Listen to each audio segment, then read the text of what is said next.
Hello, ഇന്ന് നമ്മൾ നോക്കാൻ പോകുന്നത് ഒരു റിലേഷൻഷിപ്പ് റീഡിംഗ് ആണ്. നിങ്ങളുടെ വ്യക്തിയുടെ മനസ്സിൽ നിങ്ങൾക്കുള്ള സ്ഥാനം അല്ലെങ്കിൽ ഈ റിലേഷൻഷിപ്പിനെ കുറിച്ച് ചിന്തിക്കുമ്പോൾ അവരുടെ മനസ്സിലൂടെ കടന്നു പോകുന്ന ചിന്ത എന്താണെന്ന് നമുക്ക് നോക്കാം. അതിനുവേണ്ടി ഞാനിവിടെ 4 പൈൽ വെച്ചിട്ടുണ്ട്. നിങ്ങളുടെ ഇൻഡ്യൂഷനോട് ചോദിച്ച് ഏതെങ്കിലും ഒരു പൈൽ നിങ്ങൾ സെലക്ട് ചെയ്യുക. അപ്പൊ നിങ്ങൾ സെലക്ട് ചെയ്ത് ഞാൻ വിചാരിക്കുന്നു. നമുക്ക് നോക്കാം.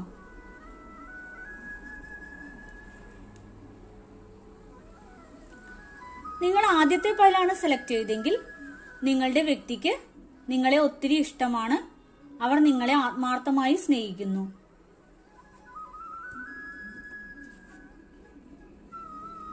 ഇനി നിങ്ങൾ രണ്ടാമത്തെ പൈലാണ് സെലക്ട് ചെയ്തെങ്കിൽ നിങ്ങളുടെ വ്യക്തിയും നിങ്ങളും തമ്മിലുള്ള റിലേഷൻഷിപ്പ് ഇപ്പോൾ ഒരു തകർന്ന അവസ്ഥയിലാണ് ഉള്ളത്.